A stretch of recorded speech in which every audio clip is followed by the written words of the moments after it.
अब बच्चे वो बच्चे नहीं रह गए जो 12th पास करने के बाद एक ड्रॉप ईयर लेकर सिलेक्शन के लिए प्रिपरेशन करते हैं। अब बच्चे 9th से लगे हुए हैं, 6th से बच्चे लगे हुए हैं। मैं मान के चलता हूं कि आने वाले समय में 75,000 गवर्नमेंट कॉलेज हैं और गवर्नमेंट कॉलेज ही लेना पड़ेगा, क्योंकि एमबीबीएस करने के लिए या तो आपके पिताजी के पास करोड़ों 2 करोड़ रुपए हो या फिर गवर्नमेंट कॉलेज में आप अपनी मेहनत से पहुंच सकें। अगर आप फिजिक्स कर रहे हो तो फिजिक्स के साथ पियर्सन की फिजिक्स लगाने, केमिस्ट्री की फिजिक्स लगाने आनी चाहिए। तो वो सुनते हो ना कि 11th के भैया की बैकलॉग हो गई, 11th के भैया ने 11th बर्बाद कर दिया, 12th में चीजें स्टार्ट की, वो सब चीजें तुम्हारे साथ नहीं होने जा रही हैं। तो आप 6 महीने पहले रगड़ के अपना 10th का सिलेबस ढंग से कंप्लीट करो। यही बेसिक जिन बच्चों का वीक होता है उन्हें 11th 12th में प्रॉब्लम आती है। नमस्कार, जय हिंद।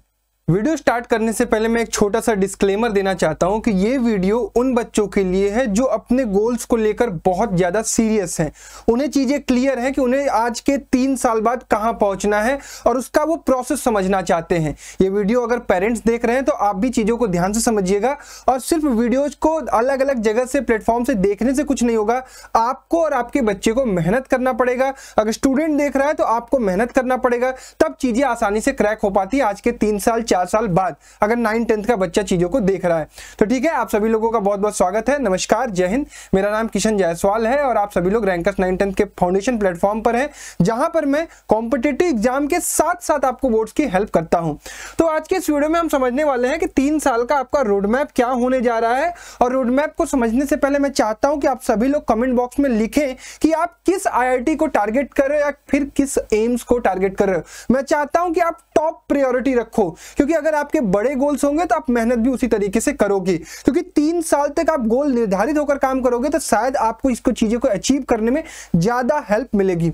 और साथ ही साथ मैं आपसे कहूंगा कि मेरे को वो बच्चे चाहिए, मेरे को इस वीडियो पर उन बच्चों से सपोर्ट चाहिए, उन बच्चों का साथ चाहिए जो मेरे साथ हार्ड वर्किंग हो, कंसिस्टेंट काम कर सकते हो, जिनको डिसिप्लिन वे में काम करने आता हो, साथ ही साथ वो ऑनेस्ट हो खुद से और अपने पेरेंट्स से, तभी आप चीजों को कर पाएंगे। क्योंकि ये वीडियो वो आम वीडियो की तरह नहीं है कि बोर्ड्स के लिए आया था 2-4 महीने का सिलेबस स्टडी बता के आपको बोर्ड्स में 95% ला दिया, वैसा कुछ नहीं होने वाला है। आपको कैसे परिश्रम करना पड़ेगा, कैसे आपका बड़ा सिलेक्शन होगा, उसके बारे में डिस्कशन करूंगा। ऐप हमारा रैंकर्स फाउंडेशन है, क्योंकि बहुत सारी चीजें हेल्प हम आपको 9th 10th में फाउंडेशन के ऐप से देते हैं, तो वो आप इंस्टॉल कर लीजिएगा। आपको पहुंचना है IIT।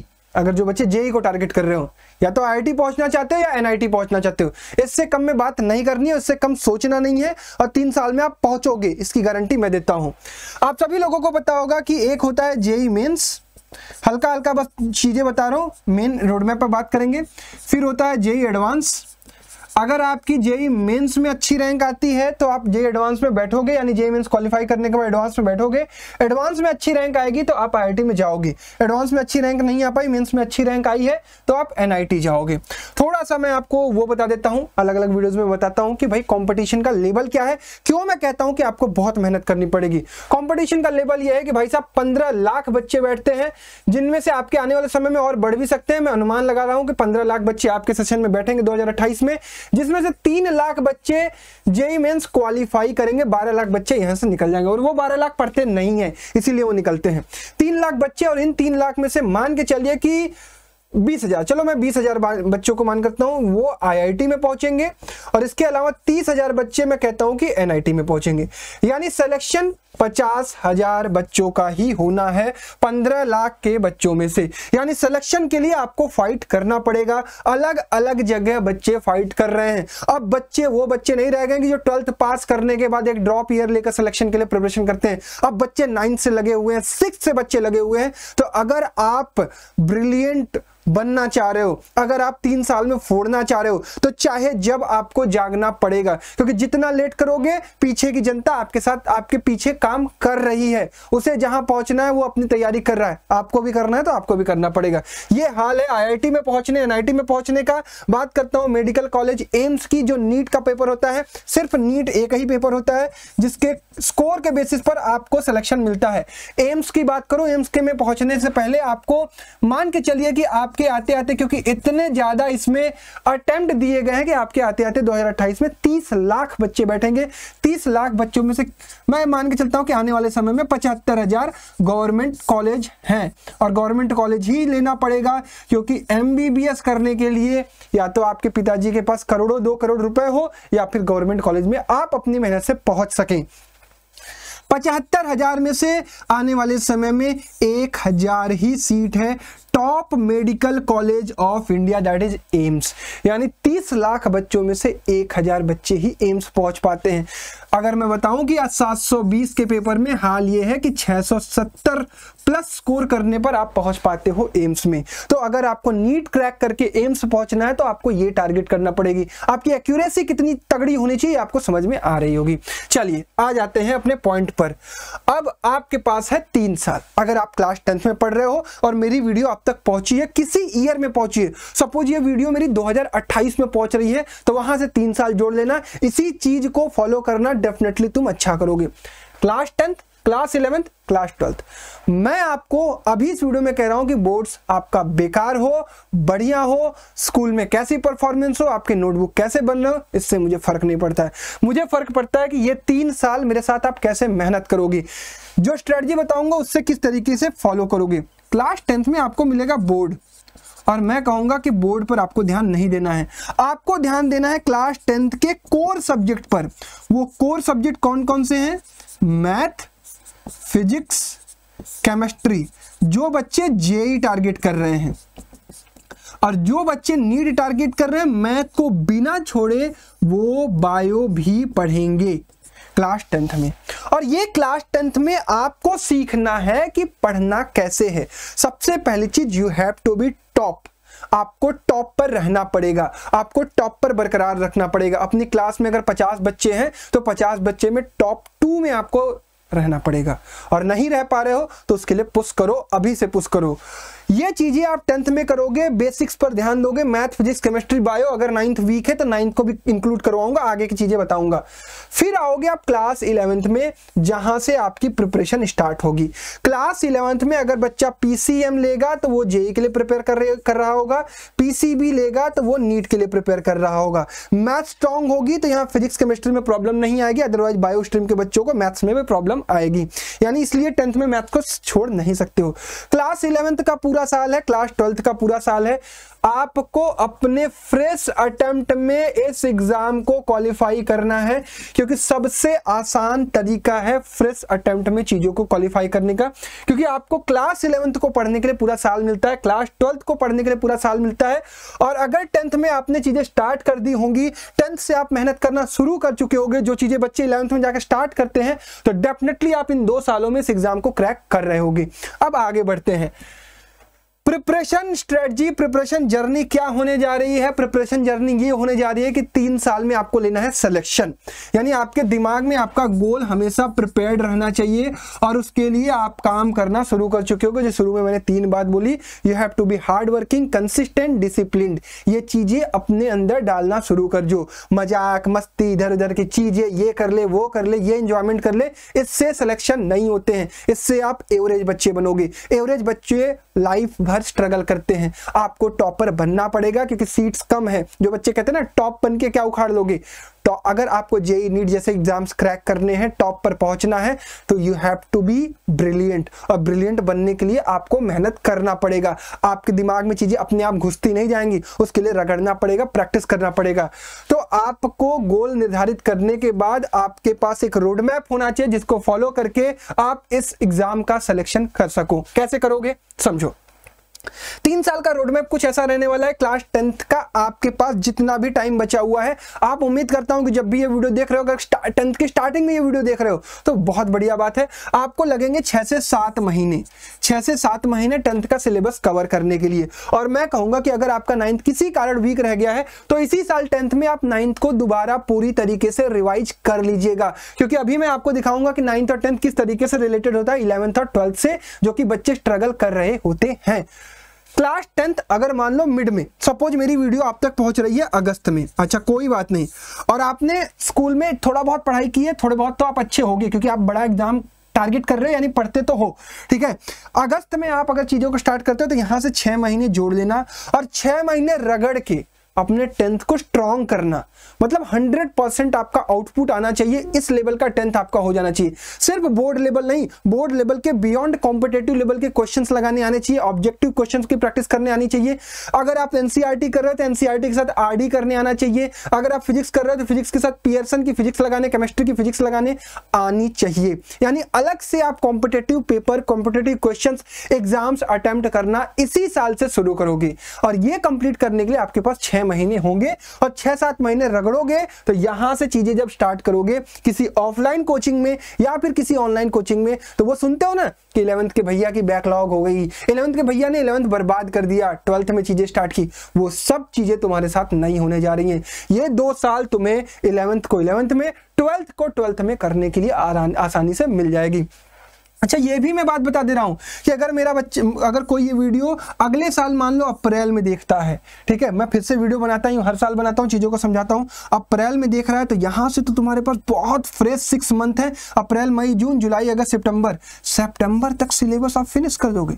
मेरे साथ कई सारे बच्चे जुड़ के अंडर मेंटरशिप प्रोग्राम मेरे अप्रैल से लेकर सितंबर, अक्टूबर तक अपना 10th खत्म कर रहे हैं। 10th के बाद वो 9th की चीजों को रिवाइज करेंगे और फिर 11th में बहुत फ्रेश एंट्री लेंगे, जहां पर उन्हें कोई डिफिकल्टी नहीं होगी। बट आप मत घबराइएगा, अगर लेट भी स्टार्ट कर रहे हो तो आप 6 महीने पहले रगड़ के अपना 10th का सिलेबस ढंग से कंप्लीट करो, ताकि बोर्ड्स में भी अच्छा कर सको। वो ऑटोमेटिकली अच्छा होगा, खराब हो ही नहीं सकता है। उसके बाद 10th और 11th के बीच में होता है बहुत अच्छा खासा गैप।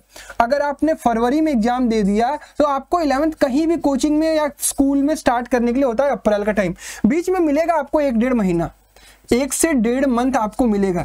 ये जो गैप होगा इसमें 9th के कुछ होते हैं इंपॉर्टेंट चैप्टर जो कि 11th के स्टार्टिंग में आपको बहुत हेल्प करते हैं। 11th में आपको पूरा का पूरा सिलेबस 9th से रिलेटेड दिखाई देगा, तो उनको आपको यहाँ पे रिवाइज करने का मौका मिलेगा। और ज्यादा नहीं, फिजिक्स, केमिस्ट्री, बायो में ही चीजें रिवाइज करनी है। फिर आप 11th स्टार्ट करोगे और फिर उसके बाद 1 साल बाद 12th में एंट्री करोगे। ये होने वाला है आपका 3 साल का रोड मैप। अब मैं थोड़ी सी चीजें बताता हूँ, क्यों मैं फोर्स करता हूँ कि 9th-10th के बच्चों को अभी सीरियस हो जाना चाहिए, अभी चीजें स्टार्ट कर देनी चाहिए। देखो होता क्या है कि जब आप 11th में स्टार्ट करते हो ना, जब आप 11th में स्टार्ट करते हो तो सिलेबस जो है वो ऑटोमेटिकली 4 चैप्टर से 40 चैप्टर बनना शुरू हो जाता है।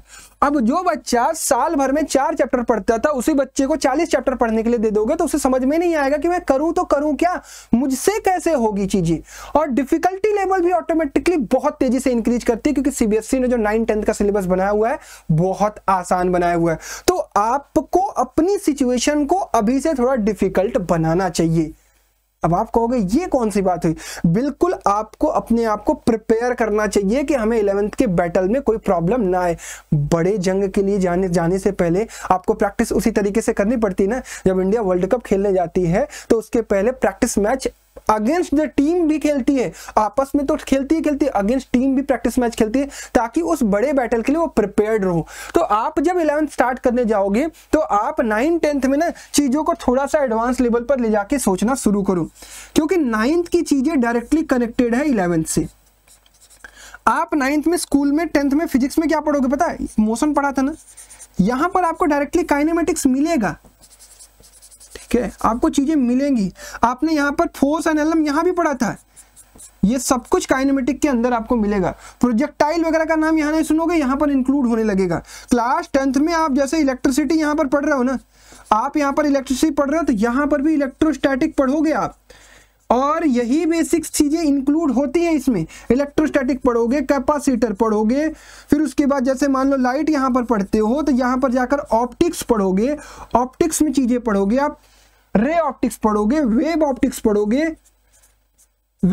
पढ़ोगे। मैथ्स की अगर मैं बात करूं तो यहां पर जैसे आपने क्लास 10th में क्वाड्रेटिक पढ़ लिया तो आप क्लास 11th में फिर से क्वाड्रेटिक पढ़ोगे। यहां पर आपने सरफेस एरिया एंड वॉल्यूम पढ़ा हुआ है, तो वहां पर आपको जाकर डिफरेंशियल इक्वेशन में इस पर बेस्ड क्वेश्चन मिलेंगे जिसको आप करोगे। यहां पर आपने स्टैटिस्टिक्स पढ़ा है तो वहां पर जाकर आपको फिर से स्टैटिस्टिक्स पढ़ना पड़ेगा।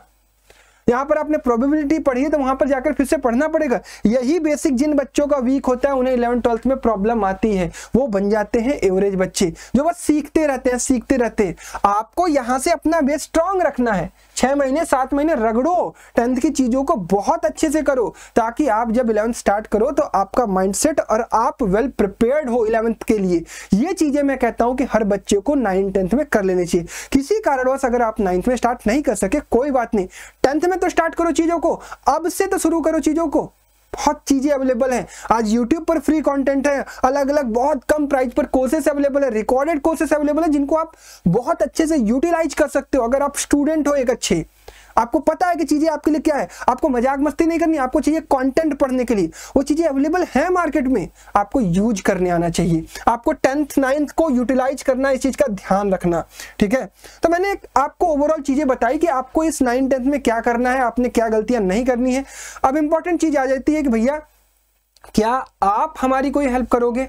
तो मैं कहता हूं हाँ, मेरे पास भी चीजें अवेलेबल है। मैं 9th और 10th के बच्चों को प्री फाउंडेशन प्रोवाइड करता हूं, मैं प्री फाउंडेशन प्रोवाइड करता हूं। हमारी ऑनलाइन भी कोचिंग है और हमारी ऑफलाइन भी कोचिंग है। ऑफलाइन तो देखो सबके लिए एक्सेसिबल नहीं है, क्योंकि हम वाराणसी में रहते हैं, वाराणसी के बच्चों के लिए एक्सेसिबल हैं हम, लेकिन आप बहुत दूर हैं तो मैं आपसे कभी भी नहीं कहता हूं कि आप महाराष्ट्र से मेरे यहाँ वाराणसी आकर रहो, कोई दिक्कत नहीं है, आप मत आओ, आप हमारे ऑनलाइन बैच में इंक्लूड हो। हमारे पास कोर्स है और ये कोर्स हमारा अभी फिलहाल के लिए रिकॉर्डेड है, रिकॉर्डेड कोर्स है और बहुत प्यारा कोर्स है। आप जब कोर्स में इंक्लूड होगे, कोर्स में एनरोल्ड होगे, तो आपको समझ में आएगा कि रिकॉर्डेड बैच भी एक लाइव की तरह बैच है, जो कि आपको फील देगा कि आप बहुत अच्छे से टीचर के सामने पढ़ रहे हो, जहां पर आपको क्वालिटी कंटेंट ऑलरेडी रिकॉर्ड किया गया है 9th के बच्चों के लिए भी और 10th के बच्चों के लिए। और सिर्फ बोर्ड लेवल नहीं, जो बात मैं कह रहा हूं कि आपको हार्डवर्क करना चाहिए, वो हार्डवर्क कराने के लिए आपको कंटेंट रिकॉर्ड किया गया है बहुत अच्छे लेवल पर, प्री फाउंडेशन लेवल पर। तो हमारा बैच जो है उसका नाम है स्पार्क 3.0। ये तीसरा साल है इस बैच का, यानी इसके पहले भी हमने 2 साल बच्चों को इसमें रगड़वाया है, जो बच्चे आज कहीं ना कहीं 11th 12th में अपने मेहनत को अच्छे से यूटिलाइज कर रहे हैं। तो आपके पास भी चांस है, अगर 9th के बच्चे हो तो 9th के, और अगर 10th के बच्चे हो तो 10th से, तो स्पार्क बैच में आप इनरोल कर सकते हो। स्पार्क बैच आपको कहाँ मिलेगा और इसमें क्या क्या चीजें मिलेंगी, उसके बारे में थोड़ी सी डिटेल दे देता हूँ। जो बच्चे इंटरेस्टेड है, जो पेरेंट्स इंटरेस्टेड है, ध्यान से सुनिएगा।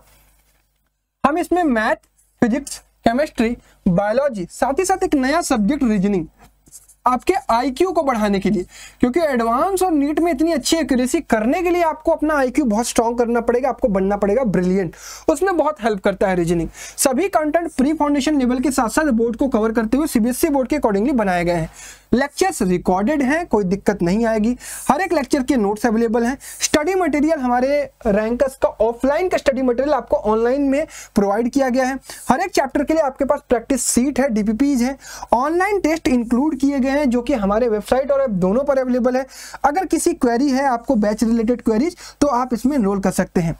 हमारे पास पर्सनलाइज मेंटरशिप भी होती थी, लेकिन इस पर्सनलाइज मेंटरशिप को केवल इनरोलमेंट अप्रैल, मई, जून या 15 जुलाई तक किया जा सकता है, ठीक है। इसके बाद ये मेंटरशिप क्लोज हो जाती है। विदाउट मेंटरशिप हमारा बैच रहता है आपके इनरोलमेंट के लिए। विदाउट मेंटरशिप में क्या है कि आपको बैच मिल जाएगा, पूरा कंटेंट सेम टू सेम मिलेगा, बट पर्सनलाइज मेंटरशिप नहीं मिलेगी। बट हाँ, आपको एक बार मैं गाइड चीजें कर दूंगा, आपको मैं ओवरऑल प्लानर दे दूंगा 6 महीने का, जिसको आप यूज करके बहुत बढ़िया तरीके से इस पूरे कंटेंट को फॉलो कर सकते हैं। टेस्ट वगैरह आपको सब कुछ मिल जाएगा। Batch non refundable, non transferable है, तो आप सारी वीडियोज को देखने के बाद, डेमो लेक्चर्स को देखने के बाद ही इनरोल करिएगा। ये हमारे पास कुछ इस तरीके के बच्चों के रेस्पॉन्स हैं जो कि प्रीवियस ईयर में हमारे साथ जुड़े हुए थे, आज अलग अलग एनआईटी आईआईटी में पहुंचकर अपनी प्रिपरेशन कर रहे हैं। हमारे साथ प्री फाउंडेशन से जुड़े थे, 9 10 से जुड़े थे, जो कि आपको देखने को मिलेगा कि they are getting very good success in their life. 99 percentile, उसके बाद आईएमओ में अच्छा किया, उसके बाद नीट में अच्छा किया, अपने अलग अलग कॉम्पिटिटिव एग्जाम्स में अच्छा कर रहे हैं ये बच्चे, ठीक है। अब मैं आपको बताता हूं कि हमारे रिजल्ट्स किस प्रकार से रहे हैं। जो बच्चे हमारे साथ स्पार्क बैच में एनरोल होते हैं वो बोर्ड्स में भी अच्छा करते हैं। 2025 वाला जो बैच था हमारा स्पार्क 2.0, उसका रिजल्ट हमारे पास टॉप है, 99.20%। समीक्षा नाम की एक बच्ची थी जो कि अपने डिस्ट्रिक्ट की टॉपर भी रही है, इसको अच्छा खासा हमने अवार्ड भी दिया था, जो कि हमारे लिए बहुत प्राउड की बात थी। ये हमारे स्पार्क बैच की वो कुछ टॉपर्स है जो भी 90% के एबव स्कोर कर किए। बहुत कम बच्चे होते हैं हमारे पास, बट जो बच्चे होते हैं बहुत ढंग से मेहनत करके बच्चे अच्छा परफॉर्म करते हैं। ये हमारे पास रिजल्ट था 2024 बैच का, जिसमें हमारे पास 98.2% था, यानी 2025 में हमारा बढ़ा है रिजल्ट। ये हमारे पास कुछ रिजल्ट है 90% से लेकर 98% तक। फिर उसके पहले हमारे पास जो स्पार्क बैच था उसका ये रिजल्ट था, उस साल भी हमारे पास टॉप 98.2% थे, 94% से लेकर 92% तक ये सारे बच्चे थे जो 2024 के बैच के थे। आप इनरोल करना चाहते हैं तो आपको सर्च करना है ऐप पर रैंकर्स फाउंडेशन, इंस्टॉल कर लीजिएगा, ओपन कर लीजिएगा, पेड कोर्स में जाइएगा, स्पार्क 3.0 आपको दिखेगा। अभी विदाउट मेंटरशिप इसकी प्राइस डिक्रीज हो गई है, तो आप सभी लोग इसमें आसानी से इनरोलमेंट कर सकते हैं। प्राइस बहुत कम है, 3,499 रुपये।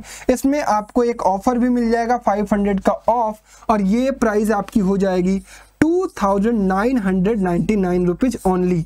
इसमें आपको 1 साल का पूरा एक्सेस मिलेगा। 1 साल के लिए आपको एक क्वालिटी कंटेंट मिल जाएगा, 5 सब्जेक्ट का पूरा रिकॉर्डेड, बहुत बढ़िया, 3,000 रुपए में केवल। इंटरनेट हैंडलिंग चार्ज लेकर इसकी कॉस्ट आपको पड़ेगी 3,080 रुपीज, जो किसी भी यूपीआई से या फिर कार्ड वगैरह से आप पेमेंट करके इसमें एनरोलमेंट कर सकते हैं। ठीक है, तो जो भी बच्चे करना चाहते हैं डेफिनेटली करें। साथ ही साथ मैं आप सभी लोगों को बताता हूं कि आप अगर हमारे स्पार्क बैच में इनरोल होते हैं, जैसे मैं आपको एक ऑफर बता देता हूं, अगर आप इस साल क्लास 10th में हैं, आप हमारे स्पार्क बैच में हैं, ठीक है, और आप 99% से ऊपर स्कोर करते हैं, तो you will get a very good gifts from us. ये 99.2% की बच्ची हमारी समीक्षा, जिसको इस साल मैंने टैब दिया एक OnePlus का। आई होप कि इस साल जो बच्चे हमारे 10th में ऑलरेडी स्पार्क बैच में एनरोल्ड है या फिर जो एनरोल्ड होने वाले हैं वो भी इसको अचीव करें। ये आपके लिए एक मोटिवेशन होगा, ये आपके लिए एक टारगेटेड चीजें होती है, तो बच्चों को बहुत इंटरेस्ट आता है कि हाँ हमें कुछ करने पर हमें कुछ मिल रहा है, तो ये अच्छी चीज होती है। इसको पॉजिटिव साइड से देखेंगे तो आपके लिए भी बेनिफिशियल होगा। ठीक है, और जो बच्चे हमारी चीज़ों को ऑनलाइन वेबसाइट से इनरोल एक्सेस करना चाहते हैं, उनको मैं बता दूं कि आप सर्च कर सकते हैं online.myrankers.com। यहाँ पर आपको हमारा सारी चीज़ें मिल जाएंगी। डिस्क्रिप्शन बॉक्स में इन सब चीज़ों की लिंक भी होगी, वहाँ से भी इनरोल कर सकते हैं। कुछ चीज़ों का आपको ध्यान देना है इस साल, 3 साल तक, अगले साल तक सोशल मीडिया से दूरी बनाइए, नहीं तो बहुत टाइम वेस्ट होगा। रिलेशनशिप, फ्रेंडशिप, इसके लिए बहुत टाइम है लाइफ में। कॉलेज में पहुंचिएगा, खूब मजे से करिएगा। गेमिंग पर थोड़ा कम ध्यान दीजिए। गेमिंग में आपको मैं कहूँगा फिजिकल आउटडोर गेम्स खेलिए, स्वास्थ्य के लिए, शरीर के लिए बहुत हेल्पफुल है। 18+ कंटेंट अवॉइड करिए। आजकल देख ही रहे हो आपकी कितनी ज़्यादा वल्गरिटी अवेलेबल है कंटेंट के मामले में, चाहे आप सोशल मीडिया पर देखो, चाहे किसी वेब सीरीज में देखो, चाहे आप किसी मूवीज़ में देखो, या फिर किसी भी तरीके का ऐसा प्रोडक्ट जो आपके शरीर को और आपके माइंडसेट को हार्म करे, टोटली अवॉइड करो। अगले 3 साल के लिए आप 18+ होने लगोगे, आप कॉलेज में पहुंचोगे, आप दुनिया के हर एक चीज़ों का एंजॉयमेंट कर सकते हो, कोई दिक्कत नहीं है, एंजॉय करना चाहिए, बट एक समय के साथ। ठीक है, 5वीं चीज है कि आप इनकंसिस्टेंट मत होइएगा। अगले 3 साल के लिए आपको रगड़ना पड़ेगा, अगले 3 साल के लिए आपको मेहनत करना पड़ेगा। वो जो टॉप रैंक का आप सपना देख रहे हो वो इतनी आसानी से नहीं अचीव होने जा रहा है, इतने आसानी से आपको नहीं मिलने जा रहा है। तो यू हैव टू, वो 3 थिंग्स शुरू वाले याद है ना, हार्ड वर्किंग, डिसिप्लिन और कंसिस्टेंट, इसका ध्यान रखना। ठीक है, तो that's all from my side for the 3 year road map. बाकी मैं चीजें गाइड करता रहता हूं ऐप पर भी, इसी यूट्यूब चैनल पर। तो अगर आप पहली बार आए हो तो आप सभी लोगों का वीडियो देखने के लिए धन्यवाद। जुड़े रहिएगा, बाकी मैं हेल्प करता रहूंगा। धन्यवाद, जय हिंद।